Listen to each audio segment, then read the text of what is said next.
মহাসড়কটি এই মুহূর্তে বন্ধ রয়েছে একটি লরির কারণে। দীর্ঘ প্রায় 5 কিলোমিটার যানজট তৈরি হয়েছে শুধু একটি মাত্র লরির কারণে, যে কিনা পুরো রাস্তাটি বন্ধ হয়েছে। আপনি এই রাস্তাটি বন্ধ করার কারণে রাস্তা বন্ধ করার কারণ আমার গাড়িটা ফেলাবেট দিয়ে বামে টার্নিং হবে না, আমাদের গাড়ি একটা গেছে, এখন আমার থেকে ফেলাবেট দিয়ে যাইতে হবে নিচের দিক থেকে, ডাইনে দিয়ে যাইতে পারবো না। আপনার পিছু কয় কিলোমিটার যানজট জানেন আপনি? জানতো আমরা এটা গজে আছি শনিয়াকরাত থেকে। মানে কত কিলোমিটার জানেন আপনি যানজট? আপনার ইচ্ছা হইছে আপনি জ্যাম ইচ্ছা করে না, ইচ্ছা করে না, এখানে ইচ্ছা করে কেউ জাম করে না।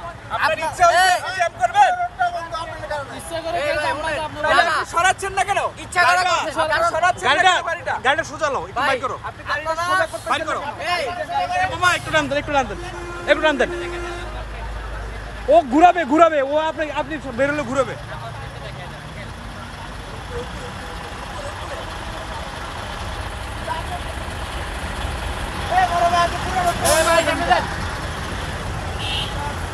আসলে দীর্ঘ প্রায় 4-5 কিলোমিটার যানজট তৈরি হয়েছে।